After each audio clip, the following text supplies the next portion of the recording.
setiap hari nggak sih hujan? Soalnya kalau di aku hujan tuh udah biasa lah gitu ya, udah jadi teman sejati belakangan ini.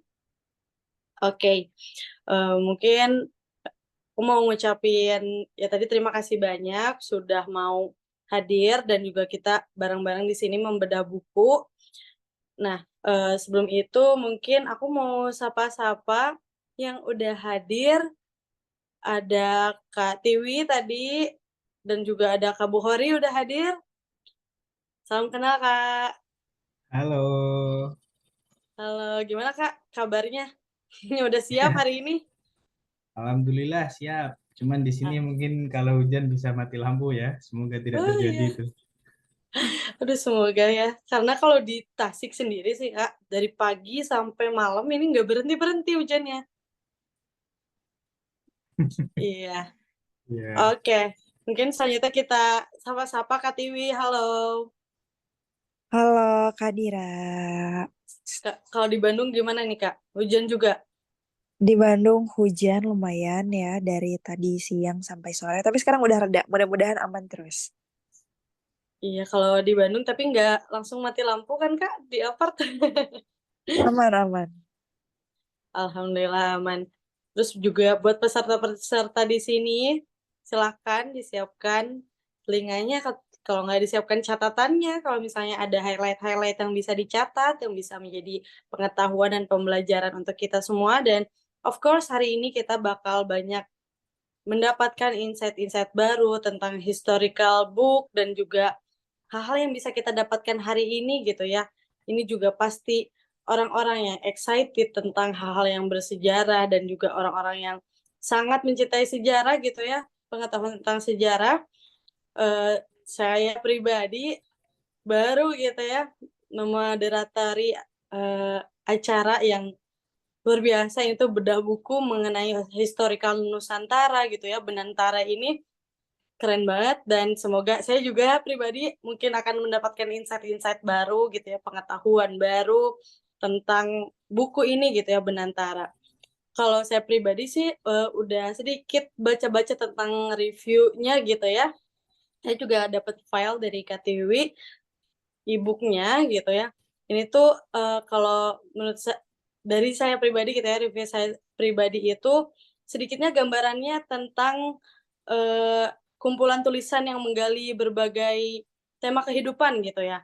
Mau itu budaya, terus juga sosial yang terutama ada di Indonesia gitu. Dan pasti ada banyak hal-hal yang bikin excited gitu ya buat kakak-kakak yang udah hadir malam ini. Jadi gimana nih Kak Bohari, mau langsung aja let's go? ya monggo. Mari kalau itu bisa mempersingkat waktu ya. Iya, kita biar full gitu ya hari ini pertemuannya biar isinya daging semua gitu ya Kak. Ya, Kalau semoga bahasa ya. anak zaman sekarang. Oke. Langsung aja Kak Buhori, silakan. Oke, saya share screen untuk presentasi. Udah baca e-booknya ya Mbak Aldira ya? Iya, kurang lebih lebih baca review-reviewnya sih Kak. Kurang lebih sih Kurang lebih ya. ringkasannya kayak gitu, iya. Ya, itu apresiasi yang sangat penting untuk para penulis karena kalau menulis tidak dibaca orang itu kan ya cukup sedih ya. Betul. Saya saya bikin buku ini dulu kan dalam proyek sebuku bersama sejarawan. Oke, biar lebih enaknya. Assalamualaikum, selamat malam teman-teman dari Temu Sejarah ya. Kenalkan Waalaikumsalam saya warahmatullahi wabarakatuh. perkenalkan nama saya Bukhari Masruri. Saya dari Pati, tapi banyak kegiatan juga di Surakarta sebagai tim ahli pemugaran cagar budaya. Ini masih kuliah saya tuh. Saya masih kuliah semester 5. Harusnya udah lulus tapi nambah semester satu lagi gitu. Cuman ya memang beginilah penelitian sejarah tidak bisa dipercepat karena arsip memang harus dibaca, naskah-naskah harus diterjemahkan dan interpretasi harus secara hati-hati gitu ya. Jadi buku yang akan kita bedah malam ini itu sudah terbit sejak 2022, 2021 maaf. Itu dikarenakan adanya proyek sebuku bersama sejarawan oleh komunitas yang saya dan teman-teman kelola, itu namanya Komunitas Edukasi Museum, dengan tajuk Bentang Alam dalam Gelombang Sejarah Nusantara. Jadi Benantara itu artinya di antara gelombang. Kita kan sering mengenal itu namanya Nusantara ya, di antara pulau-pulau, tapi bahasa Sanskritnya dari ombak itu kan benar atau beno gitu. Jadinya di antara ombak gitu. Di sini eh, dulunya ketika kami membuka agenda sebuku bersama sejarawan, kami mengajak writer kolaborator itu ada tiga, Pak Dadan Adi Kurniawan, dosen dari UNS, Profesor Peter Carey, dan Mas Rendra Agusta. Sepertinya Pak Dadan dan Prof Peter sudah pernah mengisi ya di Temu Sejarah gitu. Kemudian dari komunitas edukasi museum, selain proyek ini, ada juga virtual tour, digital library, microblog, workshop diskusi, dan media sosial. Mungkin nanti kita bisa pakai virtual tournya ya ketika di Rembang sama di Jepara, karena memang itu cukup cukup sulit untuk dijangkau ya. Tadi sedikit obrolan, ada yang kebingungan itu daerah ini cukup asing karena tidak begitu populer seperti kota-kota lain. Buku ini dimulai dari keresahan awalnya. Kami yang di komunitas edukasi museum awalnya didirikan dari hobi, Kak. Dari hobi touring. Jadi kami biasanya touring ke tempat-tempat ke tempat-tempat wisata dulu itu ya, pas masih 2014 di semester 1 kuliah S1, kami selalu memasukkan museum di dalam destinasi kami karena itu cara tercepat dan termudah untuk mengetahui bagaimana kebudayaan dan sejarah daerah. Dan apa yang kami temukan, kebanyakan itu hampir tidak ada catatan sejarah mengenai prestasi, interaksi antara manusia dan alam. Isinya itu ya tentang eksploitasi, tentang pemanfaatan flora dan fauna, tentang bencana alam, dan lain sebagainya, dan lain sebagainya. Jadi sebenarnya bagaimana kalau kita menulis sejarah atau menulis kebudayaan dari perspektif alam yang menjadi subjek? Bagaimana bukannya manusia yang mempengaruhi alam, tetapi bagaimana perubahan-perubahan alam itu mempengaruhi cara hidup manusia, seperti itu. Nah, dari situ terkumpullah 11 esai, ada 9 ada 6 esai dari teman-teman di luar komunitas edukasi museum, ada 2 orang di komunitas edukasi museum, itu ada Mas Soma Surya Persada dan ada Mbak Erisya Febrianti. Cuman yang artikelnya Mbak Erisya itu tidak jadi dinaikkan karena dia sendiri ingin menerbitkan dalam bukunya sendiri, tidak dimasukkan dalam antologi ini. Di sini di daftar isi mungkin juga ada banyak informasi juga ya, terpotong-potong di internet, tapi secara singkat ingin saya jelaskan di sini ya. Yang pertama tetap writer kolaborator utama itu Prof. Terkeri dengan Diponegoro dan Alam, Sekilas Hidup Ekologis pada Tatanan Lama Jawa. Dulu saya istilahnya tuh iseng-iseng ya, iseng-iseng ngajak beliau, gitu. Tanya-tanya di email gitu, Prof, kalau tentang Pangeran Diponegoro dalam melakukan perlawanannya, beliau tidak selalu menggunakan senjata atau taktik-taktik tertentu, tetapi selalu memasukkan alam sebagai arena yang ia kuasai. Salah satunya menggunakan cuaca ya, cuaca hujan yang sering terjadi malaria digunakan sebagai waktu untuk menyerang tangsi-tangsi Belanda, sedangkan ketika kering Diponegoro lebih lebih memperbanyak logistik, istilahnya seperti itu. Gayung bersambut, beliau sangat juga tertarik dengan topik itu dan memberikan satu artikelnya yang cukup menarik di sini, melihat Diponegoro tidak selalu sebagai pangeran Jawa, tidak selalu sebagai muslim yang sangat taat sekali, dan lain sebagainya yang cukup banyak diulas, tetapi beliau di sini menunjukkan bahwa interaksi antara Pangeran Diponegoro itu menghasilkan pengetahuan yang bisa membekalinya dalam mempertahankan nilai-nilai tatanan lama Jawa gitu. Jadi ini yang menjadi menarik karena cukup jarang yang membahas tentang itu. Di mana saja Diponegoro melakukan ritual atau semedi gitu ya. Dan apa yang ia dapatkan setelah semedi dari tempat-tempat itu gitu. Kemudian ada juga esai dari Pak Dadan Adi Kurniawan tentang membaca alam Jawa melalui sejarah penerbangan karena sejarah penerbangan di Surakarta itu relatif muda dan landasan pacunya itu sangat sangat sempit. Itu menjadi salah satu landasan pacu yang cukup maut bagi pilot-pilot awal di Indonesia. Tetapi dikarenakan keterbatasan alam dari Surakarta, tepatnya itu di lapangan Panasan, lapangan ini berhasil menciptakan para pilot-pilot handal gitu. Kemudian ada juga esai dari Mas Rendra Agusta, ini tesis beliau ya tentang gunung-gunung dalam Selat Centini, sebuah catatan etnografi. Itu perjalanan dari Syekh Amung-Rogo dalam mengambil pengetahuan dan nilai-nilai sepanjang perjalanannya di gunung-gunung di seluruh Pulau Jawa. Jadi kita tidak hanya mengenal Junghun atau tidak hanya mengenal GFG Bremen yang melakukan eksplorasi di Jawa, tapi ada Syekh Amung-Rogo dalam Selat Centini yang dari 12 jilid itu diringkas membahas tentang gunung-gunung.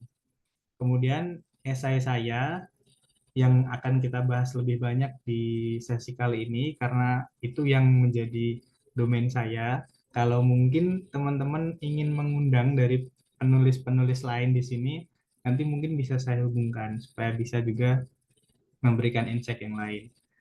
Dan ada juga dari Mas Soma Surya Persada melihat alam Jawa, ini melihat bagaimana ada dua kekuatan gitu. Ada dua kekuatan di antara budaya yang sedang berinteraksi antara orang Belanda dan orang Jawa tentang eksploitasi dan konservasi. Jadi kita tidak bisa dikotomis orang Belanda itu gini, orang Jawa gini, tetapi ada orang Belanda yang eksploitasi dan ada orang Belanda yang melakukan konservasi, begitu juga dengan suku bangsa yang lainnya. Itu 5 yang dari internal kami dan yang 6 lainnya bisa dibaca di bukunya langsung di Benantara yang sudah terbit sejak Oktober 2021 kalau tidak salah ya. 2021 atau 2022 saya agak lupa. Jadi yang pertama menjadi ketertarikan saya melakukan penelitian dan sampai sekarang masih berjalan tentang uh, Jati, Juwana, dan Jung Jawa itu adalah satu surat yang dari Alfonso de Albuquerque kepada Manuel Hurtado bertanggal 1 April 1512. Dalam surat itu mengisahkan bahwa ada sepotong peta. Peta itu dulu kan dianggap sebagai chart ya atau chart. Jadi sekarang itu namanya kan kartografi, bukan mapografi ya. Map itu kan dari bahasa Inggris. Sebuah chart yang diambil dari peta besar seorang pilot atau nahkoda Jawa. Dulu belum ada istilah nahkoda. Seorang jurumudi yang ada di kapal itu disebut pilot. Yang peta itu sudah mengandung keterangan tentang jalur-jalur pelayaran di Tanjung Harapan Afrika, di Portugal, di daratan Brazil, di Laut Merah, sekitar Socotra dan Laut Persia, kemudian ada Kepulauan Cengkeh atau di Maluku. Ada juga pelayaran Tiongkok dan di Formosa dan Ryukyu itu di Jepang ya. Formosa di Taiwan, Ryukyu itu di dekat Jepang. Dari situ, tapi ada sebuah penjelasan tentang peta utama itu hilang ketika Valdemar, bisa kita lihat fotonya yang atas itu, Valdemar itu tenggelam dalam badai pada bulan Desember 1511 bersama dengan harta karun yang akan dikirimkan oleh Albuquerque kepada Pangeran Manuel Afortunado. Tapi ada banyak juga yang mengkritik bahwa sepertinya surat ini itu adalah bentuk apa ya, hiperbola dari seorang Afonso bahwa penjelajahannya sangat penting sekali dan ini digunakan untuk merayu sang pangeran untuk memberikan atau mengirim bantuan-bantuan selanjutnya. Sedangkan yang foto di bawah ini ada Manuel Godinho di Heredia. Nanti akan kita bahas selanjutnya. Manuel Godinho dia adalah orang istilahnya orang Indo ya, orang campuran antara mestizo atau Indo, orang campuran antara seorang misionaris dari Portugis dan putri dari Sulawesi. Kemudian dia diangkat sebagai kartografer resmi Portugis yang berkantor di Malaka. Tapi itu nanti kita bahas. Sebelumnya tentang peta Jawa, ada peta yang dikirimkan oleh Muhammad Al-Idrisi kepada Raja Roger II di Sisilia. Ini tahun 1154.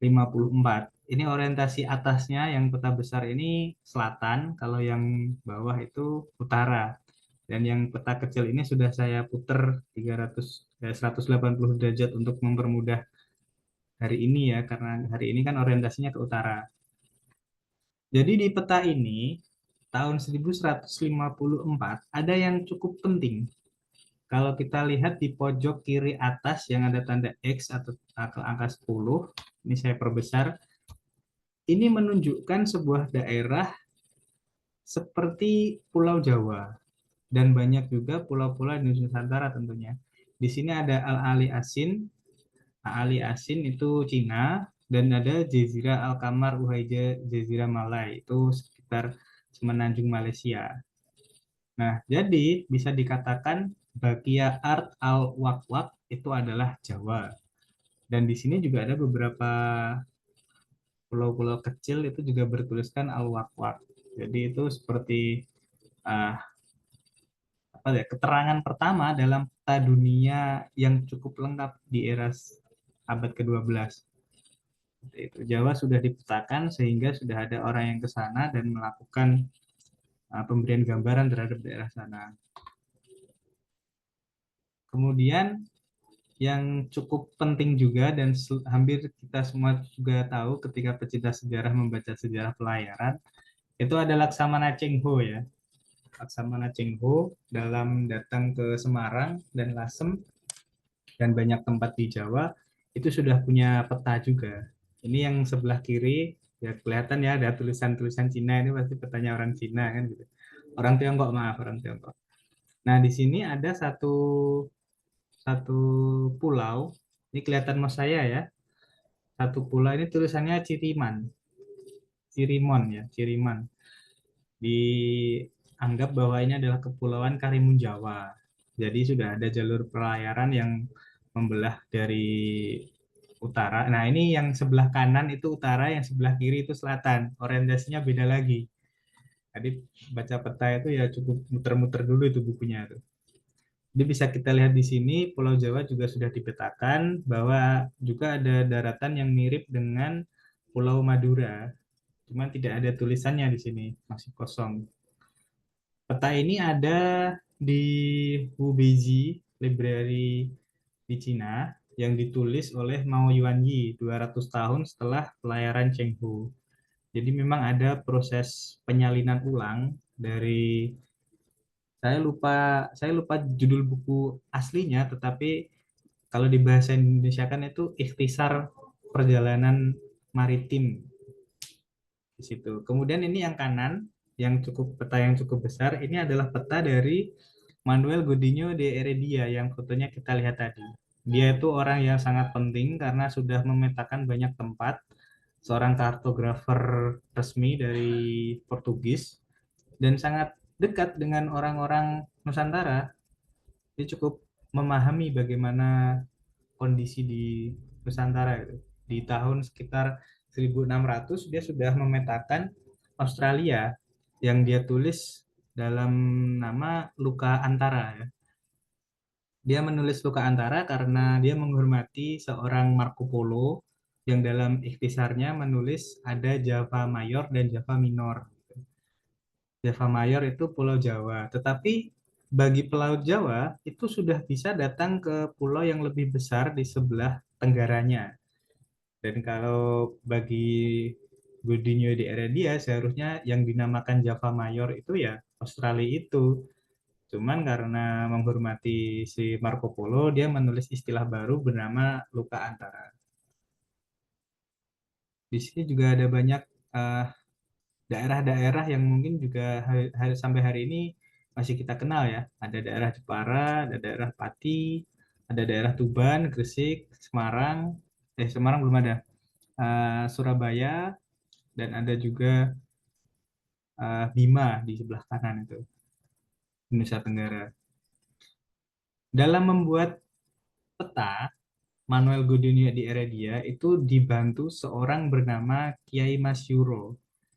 Kalau dalam banyak tradisi lisan yang saya temukan di sekitar sini daerah Pati, Kiai Masyuro itu dikenal sebagai Raja Demak yang waktunya itu kok cukup membingungkan karena di rentang waktu ini kita mengenal ada Sultan Trenggono, ada Sunan Prawoto dan ada Pati Unus yang hidup setelah Raden Patah, tapi ada seseorang bernama Kiai Masyuro yang dianggap sebagai Raja Demak. Dan Kiai Masyuro ini seorang pelaut yang sangat ulung. Dia diceritakan oleh Pedro de Carvalhes sudah menemukan jalur pelayaran sampai ke Luka Antara. Jadi Kiai Masyuro itu lewat Bolambong, itu di Blambangan ya, di Blambangan melewati jalur selatan Jawa, lalu ke Tenggara sampai di Luka Antara. Jadi ketika dalam peta-peta yang cukup banyak beredar, itu karyanya Abraham Ortelius, bahwa Jawa itu tidak kelihatan batas selatannya, atau juga tadi di peta yang dibuat oleh Muhammad Ali Drisi, Jawa itu tidak ada batas selatan. Si Manuel Godinho de Heredia dengan ditemani oleh Kiai Masyuro itu bisa memetakan batas selatan dari Pulau Jawa hingga ke Australia. Ini prestasi yang cukup cukup bagus ya dalam pencatatan arsip yang sampai sekarang bisa kita nikmati malam ini. Dari Luka Antara yang ditulis oleh Manuel Godinho de Heredia, ada satu eh, peta gubahan dari Nicholas Vallard yang digubah pada tahun 1826 oleh Sir Thomas Philip Library. Sekarang peta aslinya ada di perpustakaan Australia. Jadi di perpustakaan Australia ada banyak sumber-sumber sejarah tentang Nusantara yang mungkin kita luput. Karena mungkin kebanyakan sejarawan itu terlalu fokus pada Leiden ya, yang memiliki arsip-arsip kolonial. Tetapi ketika kita melihat arsip-arsip yang lebih lama atau yang istilahnya arsip-arsip alternatif lah, justru saya temukan itu di teman-teman EVO di Prancis sama di Australia, Australian Library. Seperti itu. Bahkan terjemahan Dak Register, catatan jurnal internal Benteng Batavia, itu yang menerjemahkan itu dari Universitas Massachusetts di Amerika. Jadi sudah berbahasa Inggris dan enak sekali dibaca gitu, daripada menginterpretasi dari bahasa Belanda yang agak sulit. Di sini si Nicholas Vallard menuliskan bahwa Java La Grande atau Java Mayor yang dimaksud oleh Manuel Godinho de Heredia ini dibuat 20 tahun sebelum Manuel Godinho lahir. Di sini uh, apa tuh namanya? Pesisir barat dari Australia itu sudah dipetakan dengan cukup baik. Ada nama-nama yang bisa diidentifikasi dan bahkan ada gambaran suku bangsa dan beberapa flora dan fauna yang bisa kita lihat sekarang. Di sini juga cukup indah untuk dilihat karena imaji-imaji tentang monster laut di sekitar Samudra Hindia itu muncul di sini. Ini menunjukkan ketakutan orang Eropa dalam melakukan pelayaran di luar pulau-pulau Nusantara. Tapi tidak bisa kita lihat sebagai mereka tidak lebih hebat daripada pelayar Indonesia karena lingkungan di Belanda dan Inggris itu menciptakan para pelaut hebat. Di sana itu ada laut laut apa? Laut Eropa Utara ya yang kalau lihat di YouTube itu sangat kejam sekali itu lautnya. Ombaknya tinggi, cuaca tidak menentu dan sebagainya. Nah, ini yang sering banyak dibahas tentang Jung Jawa, sebuah kapal yang sangat diidam-idamkan ya, diidam-idamkan bahwa kapal ini wujud dari keberhasilan maritim kita gitu, maritim di Nusantara. Bahkan disebut-sebut Jung Jawa itu disamakan dengan kapalnya Cheng Ho atau bahkan mungkin lebih besar gitu. Dan kemudian di budaya populer mungkin di buku yang cukup banyak dikenal itu Irawan Joko Nugroho, Majapahit adalah kerajaan maritim, Jung Jawa itu terlihat sangat besar sekali gitu kan. Lebih dari 150 meter, memuat ribuan orang, dapat melakukan serangan yang bisa mempertahankan Laut Jawa dan lain sebagainya. Dan teknologi perkapalan ini ya yang akan kita bahas lebih lanjut di malam ini dan yang saya tuliskan juga di buku Benantara. Ini lukisan di Yave Delineato, itu di sekitar pelabuhan Banten karena banyak orang-orang yang orang-orang Eropa yang mencari lada itu di Banten. Jadi Banten relatif lebih ramai pada saat pembuatan gambar ini. Kemudian ada gambar selanjutnya dari Balthazar Florence.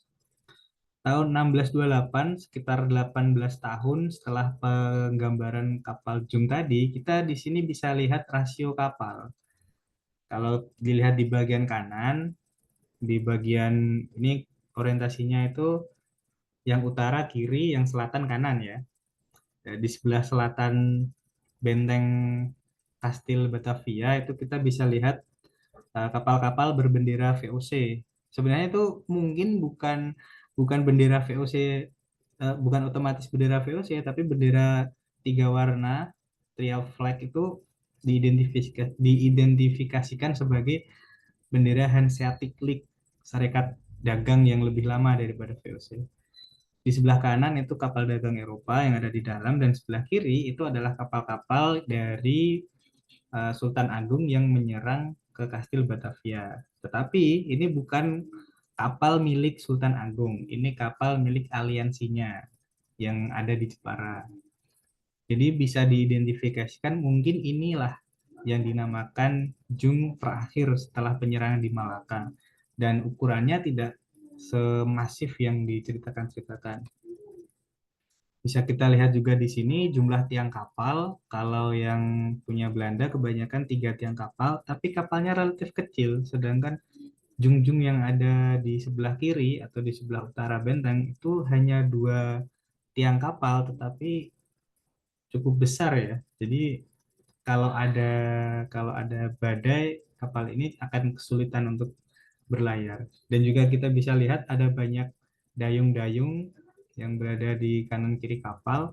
Nah, itulah yang menjadi motor penggerak ketika Jung mendekati daratan dan ketika ada uh, itu namanya badai yang cukup merusak tiang kapal, Jung itu bisa tetap berjalan menggunakan dayung-dayung.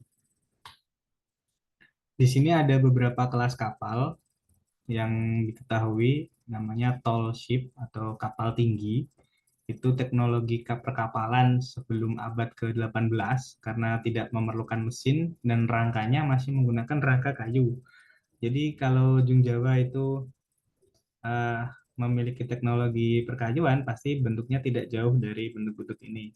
Di pojok kiri kita juga bisa lihat ada Chinese Jung atau Chinese Jung, untuk kapal Cina yang cukup umum ada di perairan Nusantara atau Nusantara ya, Nusantara Maritim, Asia Tenggara Maritim itu disebut Diribori Nusantara. Kemudian kalau kita lihat di ke kanan, pojok kanan paling bawah, tapi yang naik dikit ada Dutch Side.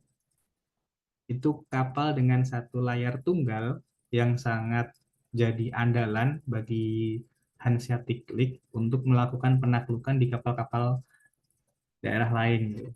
Dutch Ship sangat dikenal karena kelincahannya, dikenal karena manuvernya yang bisa berbelok secara tiba-tiba dibandingkan kapal-kapal lain karena hanya memerlukan satu layar kapal. Jadi kunci dari dominasi VOC ya, dominasi VOC dan orang-orang Eropa Utara itu ada di teknologi perkapalannya yang lincah. Jadi kita tidak bicara tentang gede-gedean kapal gitu, gede-gedean ukuran. Ini bicara tentang bagaimana strategi yang akan menaklukkan daerah-daerah melalui teknologi perkapalan gitu.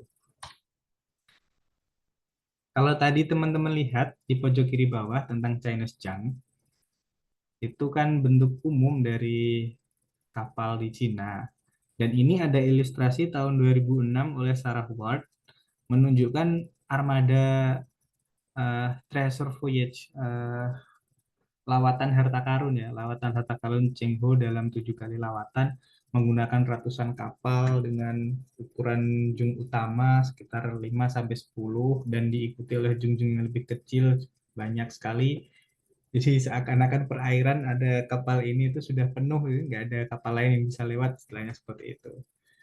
Tetapi apakah itu benar? Apakah klaim itu bisa dipertanggungjawabkan di hari ini atau lain sebagainya? Kita bisa lihat dari replika kapal Jung Cina ya, kapal Jung Cina yang dipamerkan di Dubai. Ini kapal Jung Cina yang dari replika tahun 1971 dibandingkan dengan kapalnya Christopher Columbus yang menyeberangi Eropa sampai ke Amerika Utara dan Amerika Selatan. Jadi seakan-akan kalau Jung lewat itu kan kapalnya Columbus itu nggak kelihatan itu. Kapalnya Columbus namanya Santa Maria La Pinta. Ada juga Santa Maria La Nina. Tapi kapal Jung Cina itu hampir 8 kali lebih besar daripada kapal dari Christopher Columbus. Ada juga pembahasan cukup banyak tentang Jung Cina yang selalu disamakan dengan Jung Jawa.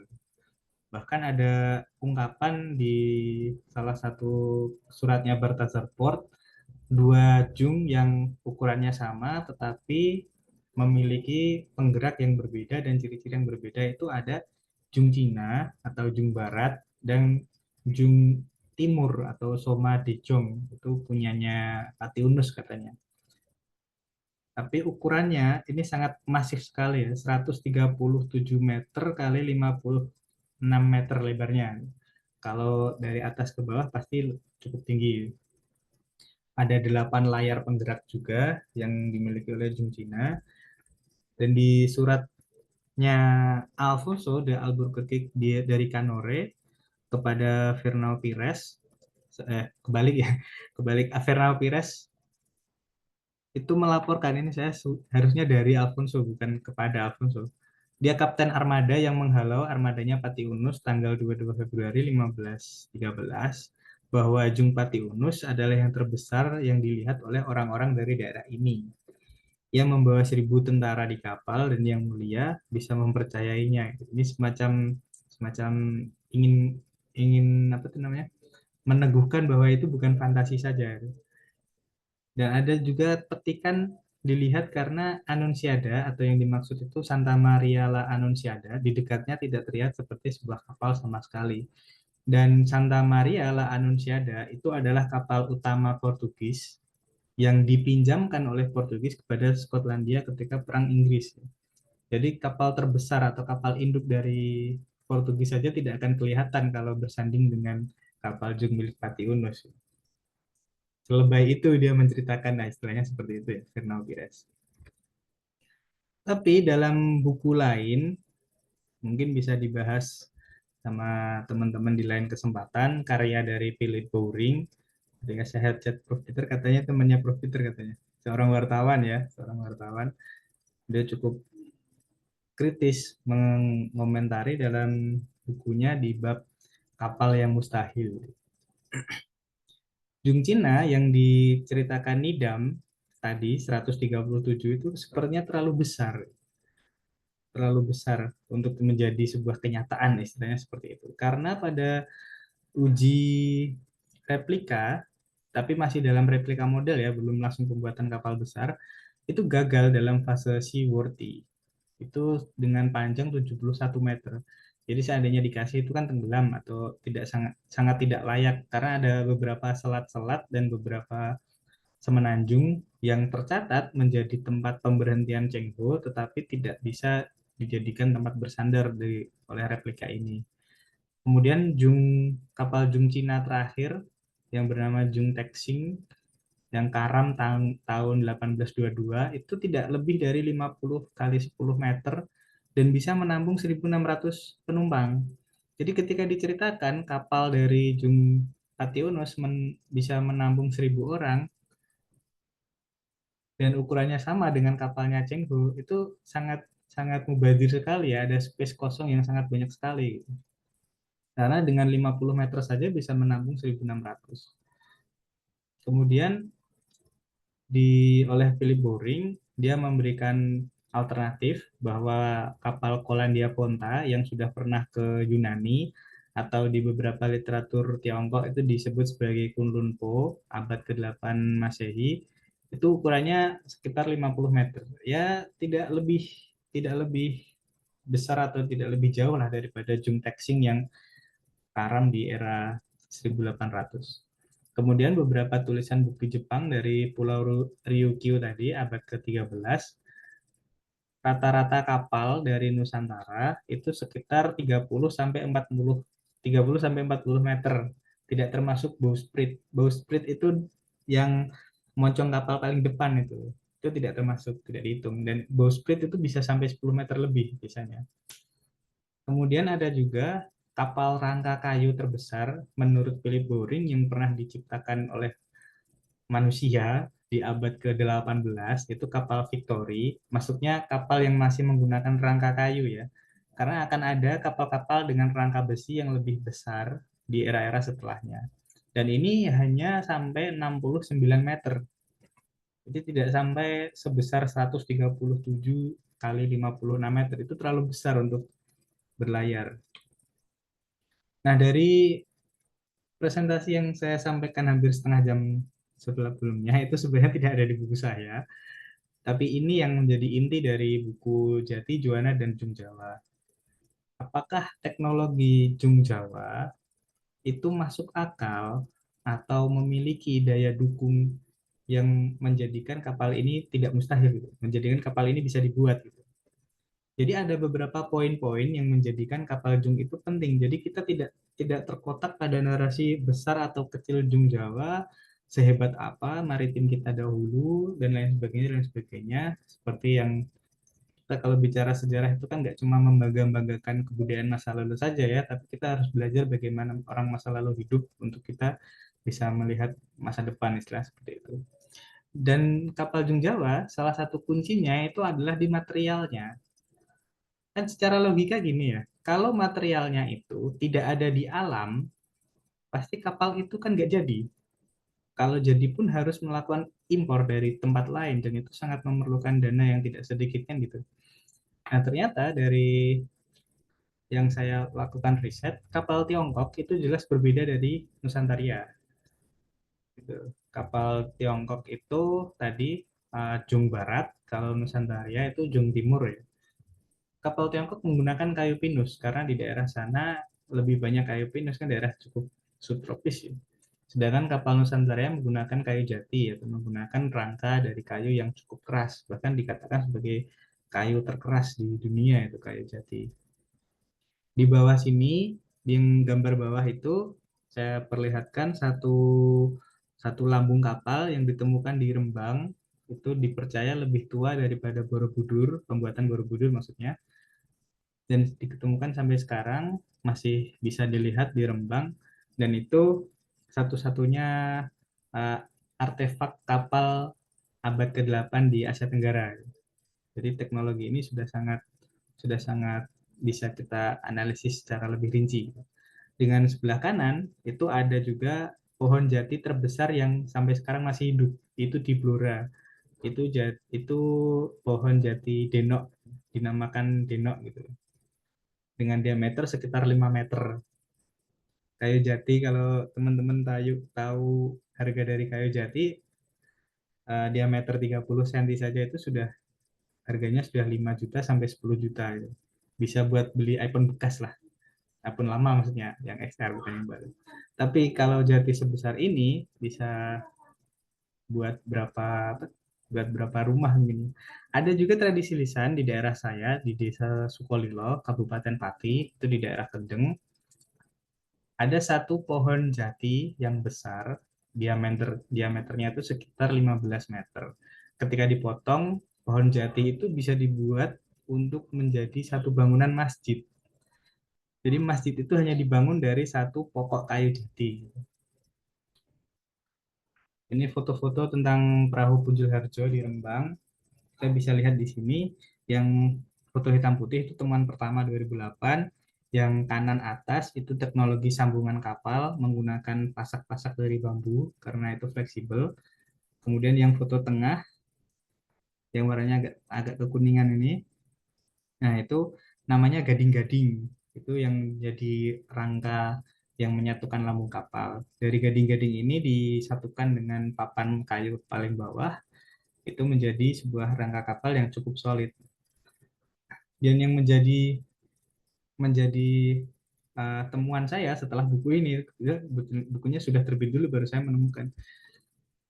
Kunci dari pelayaran Nusantara itu ada di teknologi tali. Tali orang Nusantara itu memiliki sifat yang unik karena ketika kering dia bisa kaku seperti besi. Dia kaku sekali seperti kayu. Tapi ketika kena air laut dia menjadi liat, menjadi fleksibel, mudah untuk dibentuk. Jadi tali dari orang Nusantara itu yang menjadi modal bagi pelayaran pada masa dulu yang kita memiliki daya tahan yang lebih ya karena kita sudah sampai ke Afrika dan Brazil tadi di petanya. Lalu dari temuan kapal Punjul Harjo itu ada di Rembang, itu ada di pesisir sebelah utara dari Pegunungan Kendeng. Pegunungan Kendeng sendiri itu ada 250 km membentang dari timur ke barat dan ada 40 km dengan morfologi bergelombang dengan ketinggian antara 50 sampai 897 meter.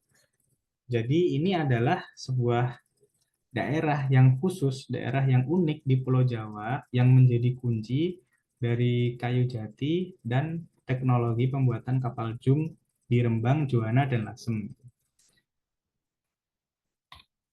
Ini gambar melintang ya, gambar melintang dari ilustrasi beberapa daerah Kars. Nah, daerah Kendeng itu daerah Kars.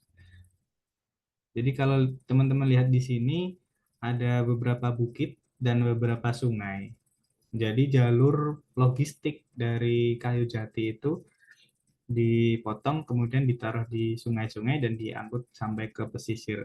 Dan kalau kita lihat di peta hari ini melalui Google Maps, pesisir Juwana, pesisir Rembang, dan pesisir Lasem itu hanya berjarak sekitar 5 kilo sampai 10 kilometer lah dari sungai-sungai Pegunungan Kendeng. Jadi daerah ini menjadi daerah penghasil kayu jati dan beberapa kapal yang menjadi andalan di Nusantara. Kalau kapal Pujul Harjo tadi ada informasi yang terlewat, itu adalah kapal yang tenggelam. Jadi itu bukan kapal yang ditembak lalu rusak, bukan, tapi kapal yang rusak. Kapal rusak ditinggalkan begitu saja di bantaran sungai, terus dia tenggelam. Jadi bentuk bentuk tenggelamnya itu dia rata ya. Kalau dia kena kena meriam atau apa namanya ditenggelamkan secara paksa, dia bentuknya kan miring dan strukturnya biasanya rusak. Tapi ini rata gitu. Jadi memang sengaja ditenggelamkan karena sudah rusak. Itu menjadi interpretasi bahwa kapal ini sudah ditinggalkan, kemudian si pemilik itu mencari kapal baru. Gitu, mencari kapal baru yang berada di sekitar Rembang, yang mungkin teknologinya lebih baik gitu daripada di sana. Dan kapal Punjul Harjo hanya sepanjang 11 meter, jadi itu seperti kapal yang digunakan orang bukan untuk berdagang, tapi memang ditujukan untuk membeli kapal baru gitu. Istilahnya ya kita berangkat menggunakan sandal yang udah rusak ya, sandal yang udah rusak datang ke toko sepatu beli sepatu baru langsung dipakai aja. Sandal rusak itu tinggal dibuang gitu istilahnya. Tapi itu hanya interpretasi ya teman-teman. Itu hanya interpretasi saya. Nah, dari alam, apakah kita hanya terpengaruh pada kondisi alam yang memberikan anugerah, memberikan berkah? Ternyata enggak juga. Sebuah uh, berkah alam istilahnya, sebuah lingkungan kalau tidak ada orang yang mengelolanya itu pasti kan hilang gitu ya. Itu tidak termanfaatkan dengan baik. Di sini ada masyarakat suku Kalang. Mereka dikenal sebagai insinyur hutan.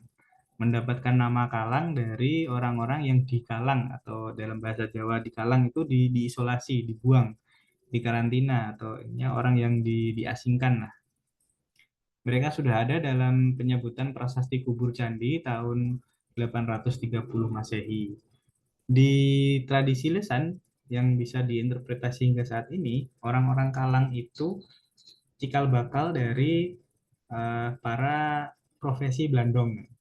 Dulu sebelum Belanda menerbitkan undang-undang tentang kayu jati, Blandong itu adalah profesi yang terhormat. Blandong itu kan orangnya harus memiliki kecerdasan yang tinggi karena dia harus hidup di dalam hutan melakukan pengelolaan kayu jati. Dia juga harus memiliki fisik yang kuat karena pekerjaannya istilahnya angkat-angkat beban kayu jati, dan dia harus memiliki tingkat adaptasi yang tinggi karena daerah tempat ia hidup atau tempat ia dikalang, diasingkan, itu adalah daerah yang sangat kering, akan sulit untuk mencari penghidupan di daerah hutan ini. Dan catatan-catatan mengenai kota Juwana, Lasem, Tuban, bahkan hingga sampai Gresik, itu digunakan sebagai galangan kapal pelabuhan Jung Jawa yang berbahan dasar kayu jati. Jadi di mana ada kayu jati di sekitar sini, itu bisa dikatakan buah karya dari orang-orang suku Kalang. Di foto yang kiri, foto peta yang kiri, itu di petanya Isaac de Graaf 1695, itu ada satu daerah bernama Kalang. Bisa dikatakan daerah ini adalah pusat daripada pemerintahan orang-orang Kalang. Yang sangat disayangkan, orang-orang Kalang ini tidak dikenal memiliki agama seperti Hindu, Buddha, atau Islam, atau agama mayoritas. Jadi mereka tidak mengenal aksara dan kebudayaannya itu cenderung mirip-mirip dengan kebudayaan megalitik. Di foto sebelah kanan, teman-teman bisa lihat itu adalah tinggalan dari masyarakat Kalang. Bentuknya itu kubur, kubur batu ya.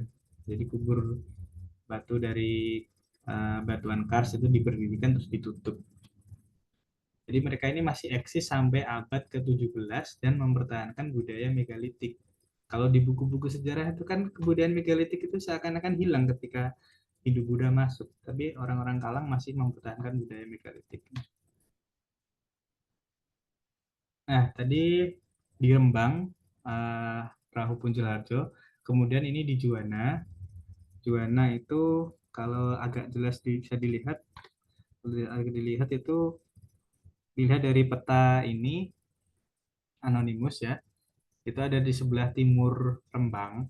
Rembang itu ada di sebelah timur, Juwana di sebelah utara.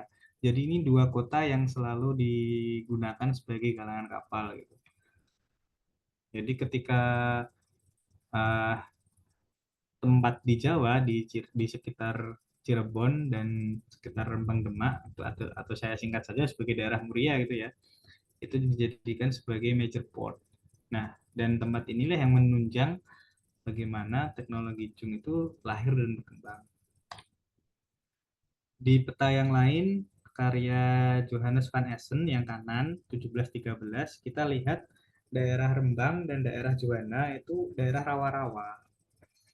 Yang ada titik-titik banyak yang kanan ya, yang ada titik-titik banyak itu sebuah daerah rawa yang sangat penting untuk pembuatan galangan kapal karena kapal itu tidak langsung dibuat di tengah laut gitu. Dia dibuat di sekitar rawa-rawa. Tadi saya sebutkan bagaimana teknologi tali yang ada di Nusantara itu banyak materialnya itu didapatkan itu di rawa-rawa itu dari ilalang di rawa-rawa yang disusun menjadi tali. Talinya sudah, kayunya sudah, daerahnya cukup mendukung dan orang-orangnya sudah ada sangat lengkap. Bahkan di peta yang kiri yang yang digambar seorang penjelajah Belanda, tapi tulisannya anonimus cuma seorang penjelajah. Itu adalah peta yang digunakan oleh Kapten Tak. Kapten Tak itu kalau teman-teman baca bukunya The Graaf, terbunuhnya Kapten Tak, itu orang yang sangat cukup legendaris ya, yang menjadikan dendam orang-orang VOC terhadap orang Jawa itu salah satunya. Di sini diperlihatkan ada satu daratan yang menjorok. Ya, maksudnya agak kelihatan. Nah, ini yang tepat ada kolom ini kan ya.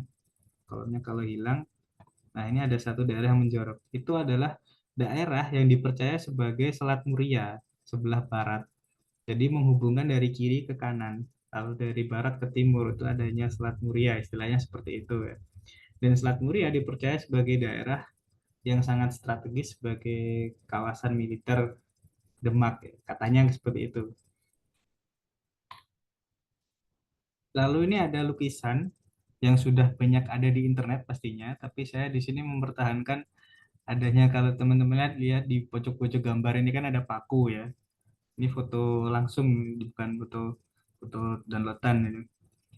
Ada gambar dari pesisir Juanda, sangat banyak sekali kapal-kapal yang ketika dicocokkan dengan foto-foto tall ship tadi di slide sebelumnya, itu ada beragam jenis kapal yang ada di Jepara. Ini pesisir barat Jepara, salah satu daerah yang juga menjadi pendukung dari kapal Jung. Kapal Jung itu digunakan sebagai perdagangan, jadi pembuatnya ada, daerahnya ada, dan pasarnya juga ada. Ini adalah daerah dermaga yang sering menjadi tujuan orang-orang datang. Jadi orang cari kapal, orang cari komoditas di Jawa ya lewatnya sini, istilahnya gitu. Di sini juga ada peta sebuah tembusan ya, tembusan dari kiri atau itu dari barat. Ini orientasinya muter-muter, karena peta dulu tuh belum ada orientasi yang sepakat itu. Jadi yang dari kiri ke kanan ada satu sungai besar, itu namanya Bengawan Silugonggo. Sekarang Silugonggo itu kalau ditulis pakai bahasa Indonesia sekarang Silu Gangga gitu. Jadi artinya ya sungai Gangga gitu. Silu itu sungai besar seperti Bengawan gitu. Nah, sungai ini yang selalu dianggap sebagai Selat Muria itu sendiri. Gitu. Dan ini adalah peta tahun 1700 yang mungkin sisa-sisa dari Selat Muria. Jadi ini adalah daerah yang menghubungkan antara Demak dan Rembang, tempat kapal Jung menjadi teknologi yang sangat penting. Nah, setelah kita membahas bagaimana lingkungan, kita membahas kapan teknologi itu berakhir, istilahnya kan seperti itu ya. Yang istilahnya jati tumbang. Jati yang dulu besar-besar, sekarang tidak sebesar itu.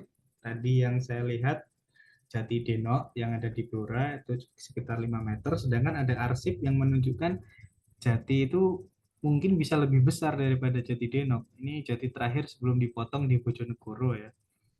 Jadi hilangnya kayu jati itu ketika terbitnya Statblad atau undang-undang yang menyatakan domain verklaring bahwa daerah-daerah hutan itu adalah ada di bawah pemerintahan Hindia Belanda. Kemudian 6 tahun selanjutnya di hutan-hutan produksi jati Jawa dibagi menjadi 13 distrik hutan di bawah perusahaan Jatinegara. Di Jati itu diperdagangkan oleh Hindia Belanda dan sebenarnya tulisan ini akan menyambung ke tulisannya Mas Soma Surya Persada tentang eksploitasi dan konservasi alam di Jawa. Kemudian 1890 ada rencana perusahaan pertama selesai dibuat oleh Bu Isma, seorang pimpinan ahli hutan. Dia kepala panitia tentang perusahaan Jati Bedrift. Dari situ ada pemberontakan kaum Samin. Pemberontakan kaum Samin menimbulkan banyak Belandong menjadi korban karena Belandong itu kan kebanyakan juga orang-orang Samin gitu. Orang-orang yang meyakini bahwa kayu jati itu mereka yang menanam, mereka yang merawat dari kecil, tapi kok tiba-tiba kalau mau dijual harus dipajaki oleh Belanda gitu. Kan nggak mau kan, tiba-tiba kita yang nanam kok sana yang dapat pajak, enak aja kan istilahnya seperti itu. Nah, karena pemberontakan Samin ini menimbulkan aksen atau menimbulkan labeling ya terhadap Blandong itu sebagai para aktor illegal logging gitu. Padahal mereka motong-motong sendiri tapi secara secara statut mereka itu kriminal. Jadi ini semacam semacam sejarah tentang kemiskinan struktural atau hilangnya SDM insinyur hutan. Baru setelah sekitar 7 tahun hingga 15 tahun selanjutnya terbentuklah Hutvetris atau kelompok pemangku hutan di seluruh Jawa. Ini menjadi cikal bakal KPH. Gitu. Dan tahun 1909 adalah tahun terakhir tertangkapnya Suprapto, seorang Samin, ketua dari gerakan Blandong terakhir itu di desa saya di Sukolilo Pati. Jadi kalau kemarin ada berita yang viral tentang Sukolilo itu daerah maling ya, itu sudah sangat ramah bagi warga kami karena dari dulu tahun 1909 orang-orang Blandong, orang-orang yang berada di hutan itu sudah dianggap sebagai maling kayu seperti itu. Nah, lalu ada juga istilah juana aneks atau hilangnya juana. Juana dulu itu adalah sebuah afdeling sendiri ya. Afdeling itu semacam wilayah mungkin setingkat kota atau kabupaten tapi yang cukup penting bagi Belanda. Jadi tahun pasca pasca Perang Suksesi, karena Juana itu juga ikut aktif dalam Perang Suksesi sampai mengangkat seorang Raja Amangkurat V yang memenangkan pemberontakan ke Pakubuwono II dan mengangkat diri sebagai seorang Raja Jawa yang baru. Juwana itu diambil alih oleh Panembahan Cokro Adiningrat II dari Madura. Dulu Madura di masa Cokro Adiningrat itu pro terhadap VOC. Jadi dalam uh, perang suksesi Madura itu temannya VOC, misalnya gitu. Orang-orang Juwana, Pati, Jepara, Rembang itu melakukan pemberontakan bersama orang-orang Cina. Sedangkan posisi dari Kasunanan sendiri, Kartosuro pada saat itu ya, Kartosuro sendiri awalnya melawan VOC, tapi kemudian meminta bantuan ke VOC. Dari situlah Juwana itu diserahkan kepada Belanda untuk menjadi salah satu daerah yang berada di bawah Pati, karena di bawah Rembang, karena dulu Rembang sebagai tempat koloni koloni Belanda di sini. Tahun 1808 Regensapen Rembang kemudian dibubarkan dan Juwana masuk ke Residen Jepara. Sebelumnya kan ada di Residen Rembang, cuman Residen Rembang dibubarkan. Kemudian beberapa tahun selanjutnya status Afdeling Juwana menjadi kawedanan di bawah Rejen Pati. Itu menjadi titik awal Juwana yang dulu sebagai daerah khusus, tempat opium, tempat kapal, dan lain sebagainya, itu menjadi sesuatu yang hilang. Karena juga ketika di akhir 1800, 1899, ada Undang-Undang Opium Regi atau Tata Niaga Opium, itu menyebabkan perekonomian Juwana mengalami kemunduran karena hilangnya candu. Hilangnya candu berarti hilangnya teknologi perkapalan. Karena para Belandong itu membutuhkan candu, membutuhkan opium, terutama ketika capek, harus melakukan madat gitu ya. Pertama, kedua sebagai anestasi. Kalau ada luka, opium itu bisa menjadi penawarnya. Dan opium itu memiliki nilai yang sangat tinggi di pasaran pada saat itu. Di daerah Semarang dan Kudus atau sebelah barat dari Muria itu sebenarnya juga sama. Mereka menggunakan tembakau dan cengkeh, tapi cengkeh belum dipakai sampai adanya kretek ya ketika Niti Smito. Mereka menggunakan tembakau, tidak menggunakan opium. Untungnya tembakau itu selamat, tidak kena dari opium regi. Jadi orang-orang Jepara, Demak, Kudus, Semarang, bahkan sampai sekarang menjadi salah satu pusat tembakau di Indonesia yang menyumbang pajak yang sangat tinggi ya untuk Indonesia. Tapi opium yang ada di sebelah timur dari Muria itu hilang. Meskipun sekarang negara Belanda itu sudah melegalkan opium ya. Dulu di sini ngelarang, tapi di sana memperbolehkan gitu. Dan yang terakhir Jungkaram saya istilahkan.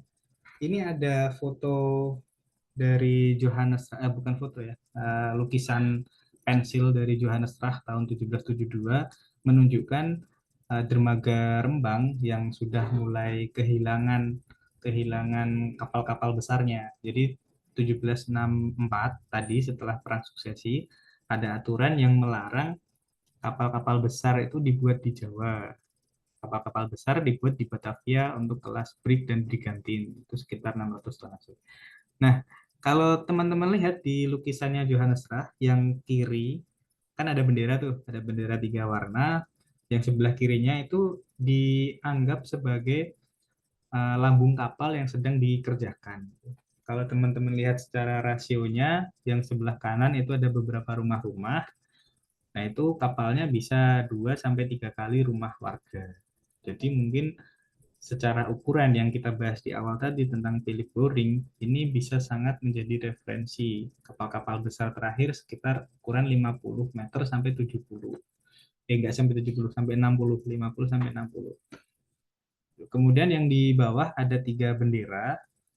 Sebenarnya kalau di Facebook ada banyak sekali ya yang share-share bendera tentang ini dan sebagainya. Terus saya lakukan riset. bener nggak sih itu benderanya Jepara atau benderanya mana? Ternyata ini digambar oleh Petrus Schenk. Dia melukis bendera-bendera kapal-kapal yang berlabuh di Amsterdam, dari Rhode Island ke Amsterdam. Dia lihat ada banyak sekali bendera-bendera apa itu namanya? Bendera-bendera kapal. Dan ada 3 bendera kapal dari Jawa atau sekitar dari Jung Jawa ini tadi ada bendera dari Jepara, ada bendera dari Batam, dan ada bendera dari Batavia. Tetapi pada tahun ini kita juga harus jeli melihat bendera itu kan sesuatu hal yang mahal karena dia kain berwarna dan memiliki gambar pada saat itu. Bisa jadi bendera-bendera ini tidak selalu mewakili dari kerajaan, tetapi bendera ini adalah pungutan yang dijadikan sebagai penghias kapal gitu. Jadi ya nemu bendera terus dipasang aja di kapal. Gitu. Tapi bendera tertinggi tetap daerah daerah asal. Nah, karamnya Jung Jawa itu diawali dari 1657 ketika usulan dari Tumenggung Pati atau Ernowo mengusulkan untuk pendalaman kembali Bengawan Sidugengga yang kondisinya sudah tidak bisa dilalui oleh kapal besar. Jadi kapal Jung Jawa yang dulunya banyak berada di yang dikatakan sebagai Selat Muria atau Bengawan Sulu Gangga itu sudah tidak bisa dilalui kapal besar. Kemudian di 1677 orang Mataram kekurangan kapal sendiri. Nah ini cukup ironis ya. 1627 melakukan penyerangan ke Batavia dengan banyak kapal, tapi 50 tahun selanjutnya orang-orang Mataram kekurangan kapal sendiri. Lalu di 1760 laporan dari Raporten di daerah pesisir Jawa hanya membuat kelas kapal bark dan brigantin sekitar 400 sampai 600 tonase. Jadi lebih kecil gitu. Dan kapal-kapal Jung juga sudah tidak dibolehkan. Sedangkan di 1856, 100 tahun setelahnya, tonase maksimum kapal di pesisir Juana, Jepara, Juana, Lasem itu tidak lebih dari 50 tonase. Jadi sekitar hampir 1/10 ya dari tonase sebelumnya, 100 tahun sebelumnya. Dan tahun 1880, ratusan pekerja yang ada di galangan kapal Amsterdam merupakan orang-orang pesisir Jawa. Jadi sudah gelondongnya hilang, para pekerja galangan kapal hilang, dominasinya hilang, terus apa itu namanya komoditas pendukungnya seperti candu itu juga hilang. Itu yang menjadikan ujung Jawa itu hilang, itu karam gitu. Ini gambar dari Jepara, lukisan ya dari Anderson Denelli sekitar tahun 1700-an akhir menunjukkan dermaga Jepara tidak seramai ketika gambar awal yang ada banyak kapal dan beragam jenis bentuk-bentuk kapal samudra gitu. Jepara cukup sepi. Kemudian ini juga gambar di Demak, tidak ada kapal besar, hanya ada kapal-kapal kecil di dermaga-dermaga kecil, hanya ada kanal, bendungan kecil dan lain sebagainya. Dan rumah-rumah mungkin bisa lebih besar ya daripada kapal, tapi itu tidak bisa jadi acuan di masa ini.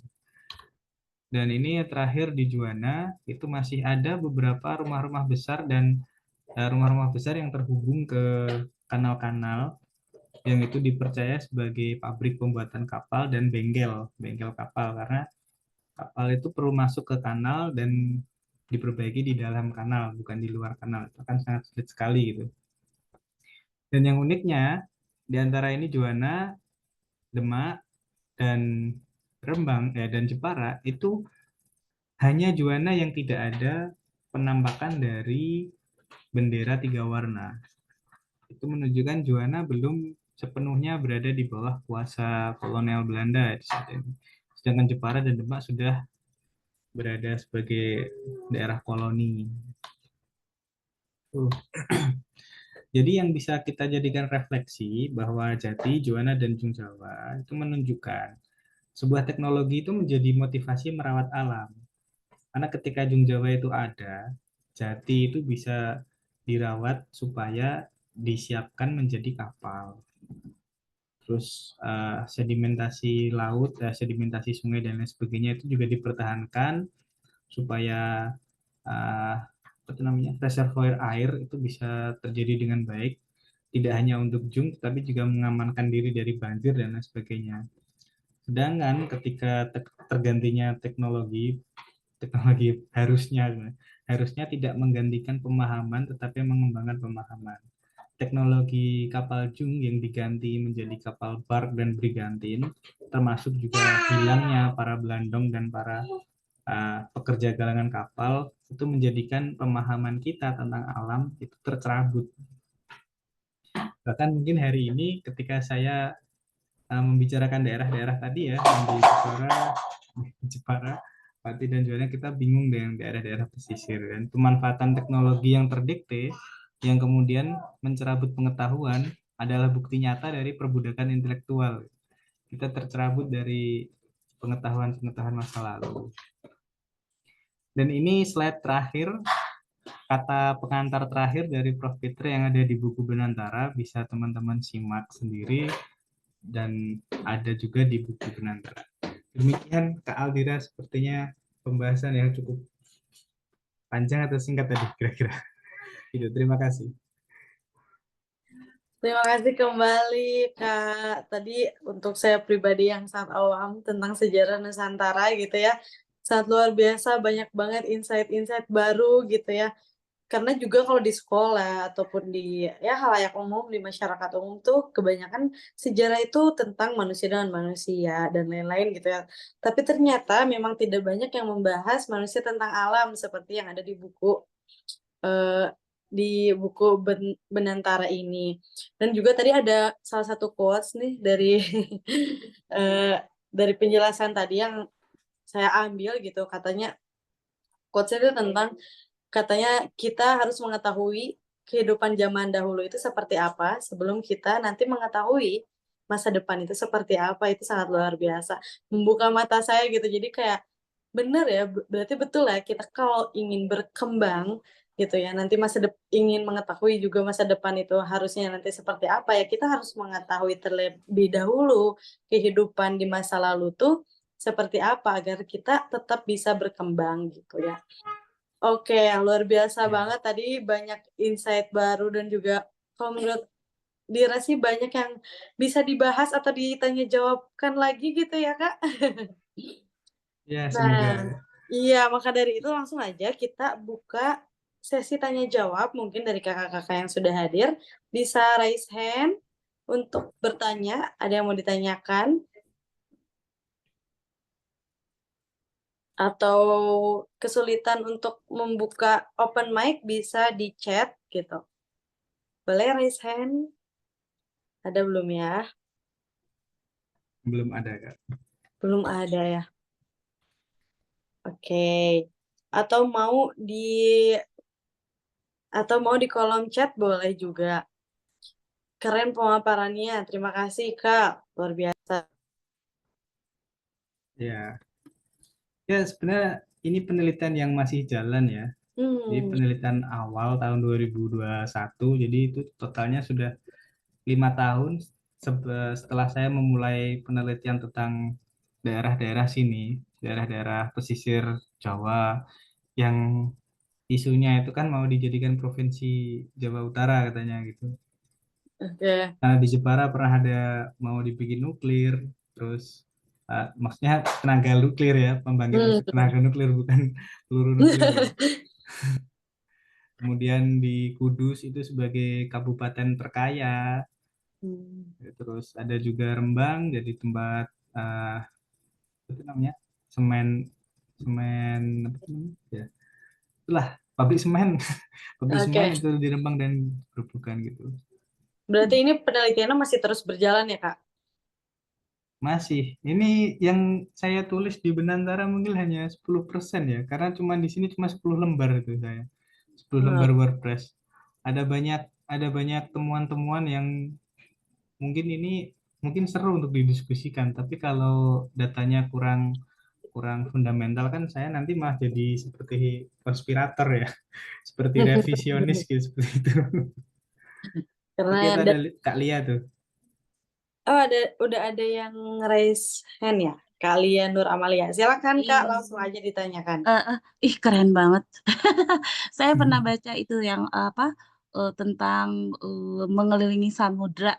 Jadi apa namanya, ada buku yang tentang bahwa orang Indonesia itu diyakini sudah mengelilingi dunia jauh sebelum orang-orang Eropa mengelilingi dunia. Nah itu tadi pas dengar eh, pas baca itu ya rasanya oh bangga. Sekarang dengar pemaparan Kak Buhori juga, waduh, ternyata emang dalam sejarah Indonesia itu luar biasa ya. Apa namanya, kemampuan orang Indonesia dalam hal laut gitu. Ya kan selama ini kan saya kebetulan guru SMP, sempat jadi guru SMP untuk pelajaran IPS dan PKN. Itu saya tuh apa ya, selalu bilang ke anak-anak kalau misalnya Indonesia itu bisa jaya, bisa keren banget gitu ya di masa-masa lalu, itu karena kita menguasai lautan gitu ya. Jadi ketika kita memperkenalkan, kamu kenal Indonesia 2/3-nya adalah laut gitu. Sebenarnya laut yang diberikan Allah tuh memang itu yang bikin Indonesia tuh jaya banget di masa-masa Majapahit, Sriwijaya dan segala macam gitu ya. Dan terus saya bilang juga ya kenapa kita kelihatannya mundur gitu ya setelah merdeka ya karena kita nggak memanfaatkan laut itu juga gitu sebagai apa namanya, sebagai apa ya, sumber kekayaan dan sumber sumber kehidupan di Indonesia gitu sih. Jadi, nah itu beberapa anak saya kebetulan akhirnya jadi tertantang untuk jadi apa sih istilahnya oceanografi ya, Kak. Jadi dia riset Ya, oceanografi. riset tentang kelautan katanya. Dia waktu saya bilang kenapa kamu ngambil itu? Ya kata ibu katanya Indonesia ya mundur karena kita nggak melihara laut gitu. Jadi aku mau melihara laut gitu. Nah gitu sih ya. Jadi saya tuh sekarang semakin yakin gitu ya bahwa memang kejayaan Indonesia ya salah satunya karena kita mampu apa namanya memanfaatkan kondisi alam yang tadi ya laut itu gitu. Itu sih Iya. tadi saya dapat banyak apa ya istilahnya tadi insight ya insight. Nah itu banyak. Insight Maaf wawasan ya, ya. saya aduh angkatan angkatan sepuh banget. Jadi kata-kata seperti itu tuh nggak terlalu nggak biasa buat saya. Tapi ada satu yang mau saya tanya ini dari tadi kan saya merhatiin tuh ya gambar-gambar terus peta-peta karena kan saya walaupun perempuan saya sangat suka dengan peta gitu. Eh, itu kan bahasanya tuh luar biasa ya. Jadi tadi tadi Mas Bori baca apa nuka apa gitu ya. Luka apa? Tapi kok tulisannya Luka bukan antara, Bu.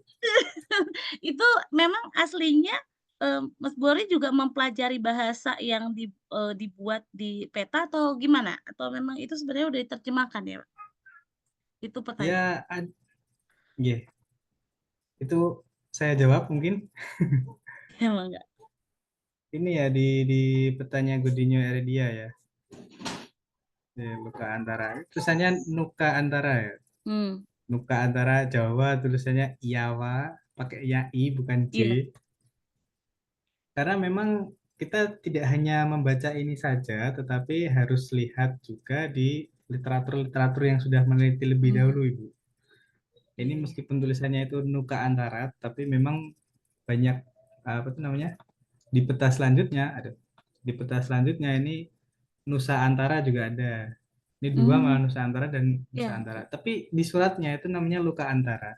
Mungkin nanti setelah setelah agenda ini bisa di searching saja itu Hmm, hmm, Luka hmm. Antara LUCA Antara itu yang menjadikan diskusi dari Portugis manuscript yang ada di Louvre Museum Prancis, Hmm. kisah-kisah tentang Portugis, kisah-kisah tentang Portugis, termasuk juga yang milik Suma Oriental itu sangat populer sekali ya, Suma Oriental yang sudah diterjemahkan ombak, bukan sebentar, diterjemahkan dari Portugis ke bahasa Inggris oleh Armando Cortesao 1944, kemudian diterjemahkan lagi ke bahasa Indonesia oleh Ombak, penerbit Oh, Ombak. udah ada Nah, di bahasa sini Indonesianya ya.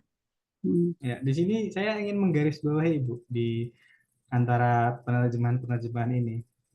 Yang versi dari Armando Cortesao itu Pati Unus ditulis sebagai brother-in-law, saudara ipar dari Raden Fatah gitu, jadi Paterodim gitu. Tetapi di terjemahannya ditulis sebagai anak, sebagai saudara gitu.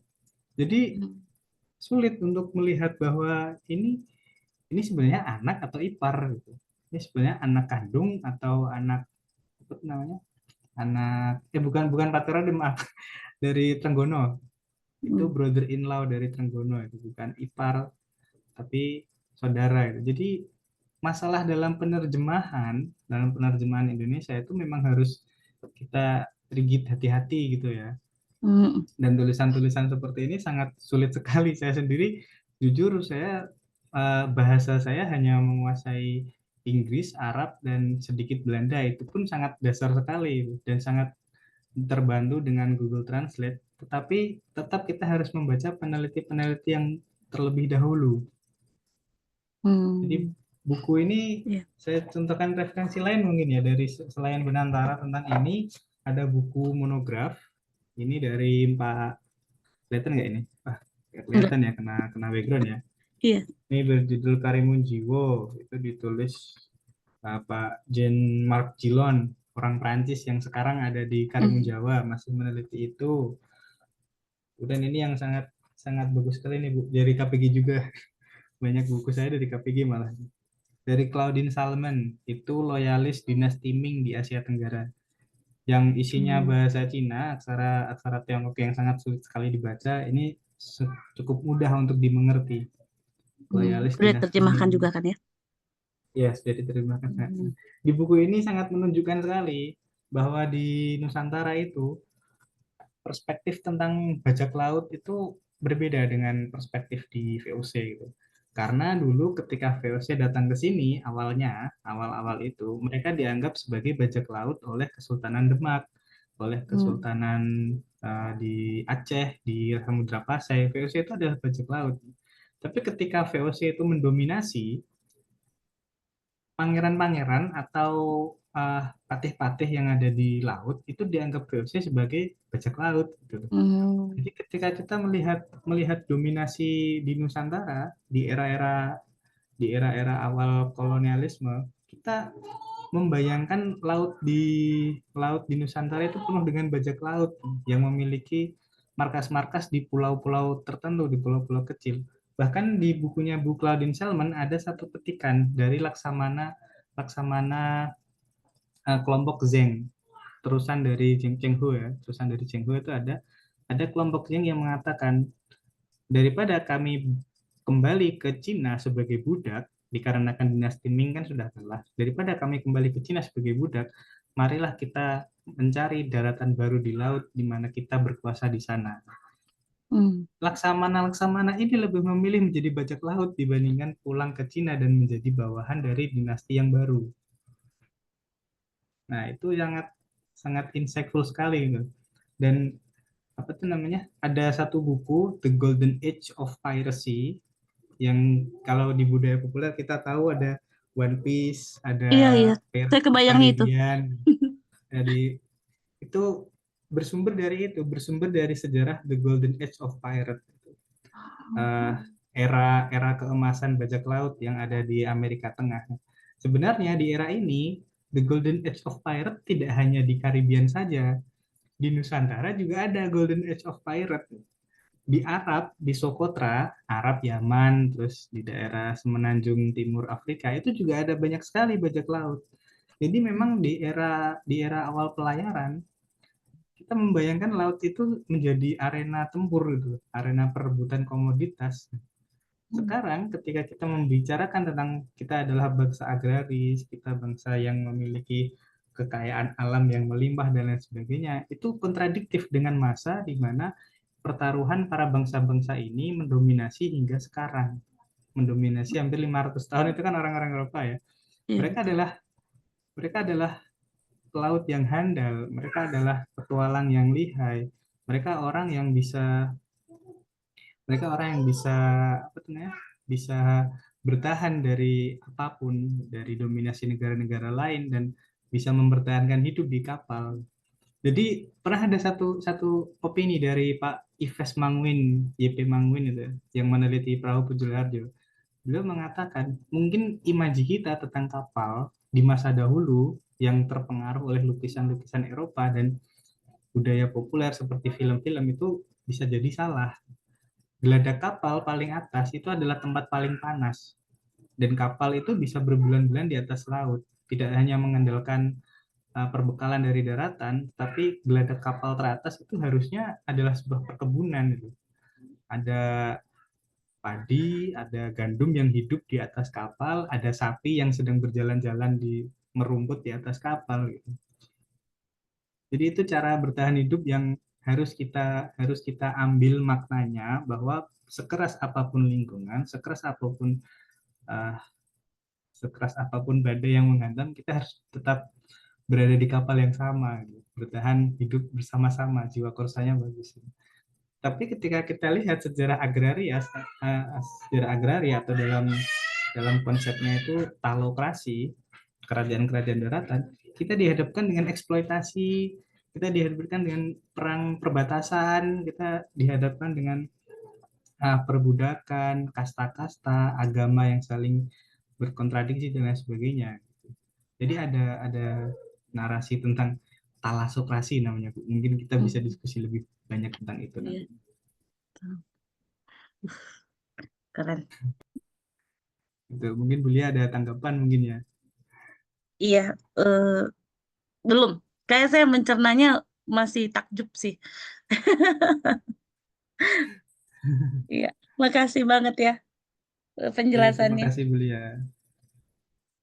Oke, terima kasih Bu Lia. Tadi juga sama ya, saya sendiri juga takjub dan juga bangga ternyata Nusantara itu kalau dibahasakan bisa pernah menguasai maritim gitu ya, karena juga pernah dibilang negara maritim, juga ternyata kapal-kapal yang ada dan dibuat di Indonesia gitu, kapal-kapal yang cukup besar dan juga kuat, punya banyak inovasi dan lain-lain, itu pun padahal di zaman yang lampau gitu ya, yang sudah lama. Nah, mungkin di sini juga ada yang masuk nih Kak di kolom komentar. Katanya Golden Age of Pirates di Laut Jawa berarti dikuasai oleh Cina dulu ya? Mau langsung dijawab aja Kak? Oke. Dari Mas Enduro Toretto ya. Kayaknya dulu pas pas apa tuh namanya? Launching buku pertama itu Mas Enduro juga ikut kayaknya tuh. Tapi itu Mas, 3 tahun dulu itu sudah berkembang riset tentang ini. Mungkin akan ada buku selanjutnya. Oke, Golden Age of Pirate di laut. Iya Mas, saya dapat buku. Tuh, terima kasih banget masih ingat kami ya Mas ya. Nah, Golden Age of Pirate di Laut Jawa berarti dikuasai Cina dulu ya. Nah, ini yang menjadi unik ya. Dalam talasokrasi, ya, dalam konsep talasokrasi, kekuasaan mutlak itu tidak ada. Jadi tidak ada perairan ini kawasan siapa, perairan ini kawasan siapa, itu tidak ada. Talasokrasi itu sebuah republik, sebuah bentuk organisasi organisasi seperti state, seperti negara yang mereka itu saling berkongsi, saling beraliansi gitu. Saling beraliansi. Jadi kalau kita lihat Marco Polo katakanlah, Marco Polo kan kita selalu dihadapkan dengan dia pelaut berasal dari Genoa, itu berada di Italia. Jadi dia adalah pelaut dari Italia itu kalau menggunakan konsep talokrasi atau kerajaan daratan. Dia lahir di mana, dia adalah warga sana kan gitu. Tapi dalam talasokrasi tidak. Dalam talasokrasi, seorang Marco Polo, dia adalah anggota dari Republik Venesia namanya. Sebuah kerajaan laut, ya, kerajaan laut yang bahkan orang-orang kerajaan laut, terkecuali Marco Polo ya, mereka jarang sekali menginjakkan tanah di daratan. Gitu. Mereka hidup di atas kapal dan menjelajah di mana saja dan sebagainya. Nah, pola hidup seperti ini yang menjadikan setiap armada itu memiliki kongsi-kongsinya sendiri. Istilahnya memiliki partai-partai mungkin kali saat ini ya. Ada partai merah, partai hijau, partai kuning, dan sebagainya. Kekuasaan seorang raja itu juga sangat rigid. Katakanlah satu peletonnya tiba-tiba ikut dengan aliansi lain. Satu peletonnya ikut dengan aliansi lain. Jadi tidak bisa dikatakan siapa yang menguasai Laut Jawa gitu kan. Karena memang pelaut di Jawa itu juga ada orang Jawa sendiri. Laut Cina juga ada itu kelompok Zheng. Ada juga orang-orang dari Nuku, dari apa namanya, dari kerajaan Nuku itu juga sudah sampai ke Jawa. Jadi orang-orang yang ada di laut selama aliansi ini terjaga, mereka ya berlayar dengan santainya saja, kecuali ada armada baru yang tiba-tiba mengancam armada-armada lama. Dan armada-armada baru ini yang saya maksud sebagai VOC itu tadi. Mereka ingin bercokol di sini, ingin melakukan monopoli perdagangan di Indonesia, di Nusantara. Ini sangat mengganggu. Maka dari itu orang-orang yang ada aliansi yang erat itu melakukan perlawanan terhadap VOC. Nah, jadi ketika kita dengan konsep itu, kita membayangkan seorang Ratu Kalinyamat menyerang Malaka dengan 600 kapal dan ratusan ribu orang yang diceritakan dalam tulisan, itu bukan berarti Ratu Kalinyamat memiliki armada sebanyak itu. Tapi yang menjadi misteri, siapa saja aliansi dari Ratu Kalinyamat yang bisa diajak untuk menyerang Malaka.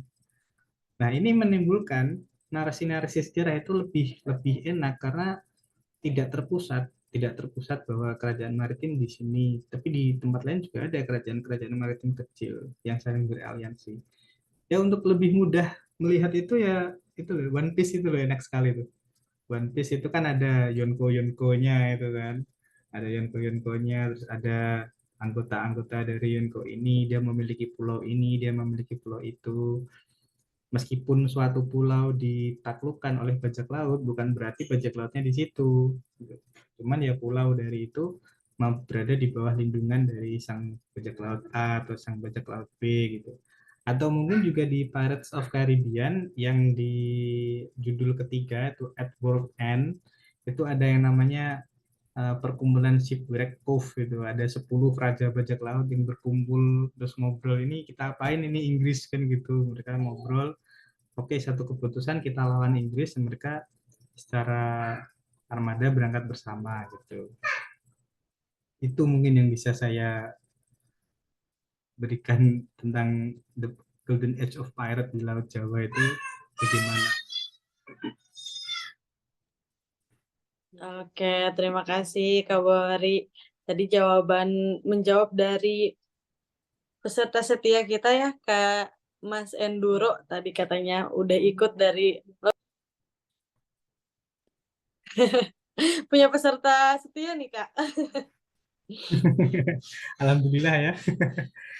Kapan-kapan Iya, bisa ketemu lah ya Mas ya, semoga. katanya, I see analoginya Pirates of Caribbean. Jadi terinspirasi dari situ ya, Kak? Ya, Ada. ya, saya ya Mbak ya. Tadi Iya. keputus. Ya, itu maksudnya kita kan mempelajari, kalau membaca buku atau membaca arsip itu kan kadang imajinasi kita kan belum nyampe ya. Dalam arti belum nyampe, mungkin tidak seperti apa yang ingin ditulis oleh penulis gitu. Dengan cara yang lebih mudah, tetap film, tetap video, atau tetap seperti infografis itu akan mempermudah bagaimana imaji-imaji kita terhadap masa lalu itu lebih enak.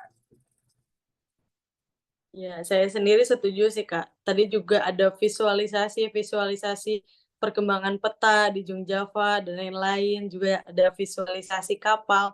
Itu juga bisa membuat saya imaginary gitu ya tentang bagaimana sih di masa lampau itu teknologi yang ada di Jung Java, yang ada di Nusantara. Gitu. Oke deh. Mungkin sebelum kita tutup nih dari kakak-kakak yang ada di ruang Zoom, ada yang mau bertanya kembali atau mungkin mau ngasih kesan dan pesannya gitu ya di pertemuan di di diskusi buku yang ke-41 ini gitu. Mangga. Kalau ada ditunggu nih, boleh raise hand atau langsung on mic atau mau di Ada Kak kolom Rio itu. komentar. Ada ya? Udah ada yang raise hand? Belum? Oke. Ada Kak Rio itu. Kak Rio, halo Kak Rio. Mana tuh? Halo Kak. Mungkin Oke, ada langsung di ini dibaca ya? aja kali ya. Langsung dibaca, iya. Oke, terima Terima kasih kasih katanya sebelumnya. sebelumnya penjelasannya sangat seru dan menarik pengetahuannya. Alhamdulillah ya, Kak. Nah, saya juga memberi catatan saja komposisi dari perahu kuna situs Punju Harjo. Wah, ini jadi menambah edukasi kita lagi gitu ya. Katanya ini tuh di Rembang, Jawa Tengah. Yang pertama itu poinnya Palakuim SPP itu dari kayu nyato. Tadi juga kan ada pembahasan tentang kayu jati gitu ya, Kak. Selanjutnya, poin selanjutnya Skordocapus burmensis gitu. Mohon maaf ya kalau saya salah Borneensis, kayu penyebutan. ulin. Burmensis, oke. Terus yang terakhir ini kayu putih. Oke, saya baca bahasa yang saya mengerti aja gitu ya. Nah, bukan kayu jati ternyata, karena kayu jati itu tidak secara alami tumbuh di Indonesia, tapi didatangkan sejak abad 14. Terima kasih katanya. Terima kasih dari Kak Bohari. Ya, ya memang tadi kan saya menyebutkan bahwa tidak ditemukan kandungan kayu jati apapun di kapal Punjul Harjo. Terus ketika ditemukan dalam kondisi seperti itu, interpretasinya itu kan kapal yang ditinggalkan. Nah, jadi ini kan interpretasi ya sangat-sangat terbuka sekali, diskusinya juga sangat-sangat menarik. Apalagi ada yang tahu ini di Punjul Harjo di Rembang. Jadi kapal itu seakan-akan seperti ditinggal, Mas. Seperti ditinggal, terus si pemilik itu mencari kapal baru yang ada di situ. Dan eh, apa itu namanya? Di situ yang memiliki kandungan kayu jati dan lain sebagainya, kenapa menjadi interpretasi yang lebih banyak? Jadi pendatangan sejarah tentang didatangkannya kayu jati di Indonesia itu di abad ke-14 memang ada catatannya secara tertulis. Tapi ada dua jenis jati sebenarnya. Jati di India dan jati di Indochina gitu. Jati yang sekarang kita lihat Tectona grandis di sini itu kebanyakan kan percangkokan banyak ya ketika didatangkan di abad 14 itu. Tapi ada bentuk jati lain. Saya agak lupa tuh namanya spesiesnya apa yang tumbuh di Indochina gitu. Jadi memang interpretasi tentang kayu jati yang saya ambil itu bukan spesiesnya secara langsung, memang ini diskusi yang sangat terbuka sekali, tetapi lebih ke alam dari pegunungan Kedeng itu sendiri yang bisa menjadikan kayu jati itu lebih keras. Karena ketika kita bicara tentang daerah lain, seperti di daerah eh, Boyolali sekarang itu ya, daerah Boyolali, daerah Sragen, itu juga ada kayu jati tetapi tidak bisa sekeras kayu jati yang ditanam di Pegunungan Kendeng. Bahkan di Jepara yang dikenal sebagai kota ukir dan memiliki hutan jati yang cukup luas di Pegunungan Muria, itu tingkat kekerasannya tidak lebih tinggi dibandingkan jati yang ada di Blora. Karena di Pegunungan Kars, di Pegunungan Kapur itu ada air yang mengandung kalsium dan iklim kering yang mendukung dari jati itu bisa lebih keras. Jadi dalam buku Benantara saya menginterpretasikan seandainya sebuah kapal jung itu besarnya itu hingga ukuran 50 meter dan lain sebagainya, kerangka yang dipakai itu harusnya lebih keras dibandingkan kapal Punjul Harjo kan seperti itu. Dan untuk kelas kapal dari kayu ulin kalau di sini kayu ulin ya, kayu ulin dinaikkan itu adalah kayu jati yang sudah tersedia di sini. Dan juga dikenal ada dua galangan kapal, kapal jung dua galangan kapal itu ada di Banjarmasin dan di sekitar Jawa pesisir Jawa Utara gitu. Cuman tetap dalam catatan tersebut si Heiman Heine ya, di si Heine itu menulis tetap tetap material kayu jati yang dibuat di Banjarmasin tetap membutuhkan kayu jati yang ada di Jawa seperti itu. Sedangkan kayu ulin di Jawa itu membutuhkan dari sana. Jadi ketika kita melihat kapal ya, ketika kita melihat kapal itu tidak semuanya kapal itu berasal dari satu spesies. Ada banyak spesies kayu perkayuan yang digunakan di kapal itu sendiri. Mungkin tiangnya itu dipakai apa, mungkin di geladaknya pakai apa, gading-gadingnya apa, terus papan ikatnya apa dan lain sebagainya. Itu sangat terbuka dan seperti produk hari ini katakanlah motor. Bahkan satu merek dengan merek yang lain itu menggunakan material yang sama atau juga menggunakan material yang berbeda. Apalagi zaman dulu yang serba memiliki keterbatasan teknologi manufaktur gitu. Terima kasih.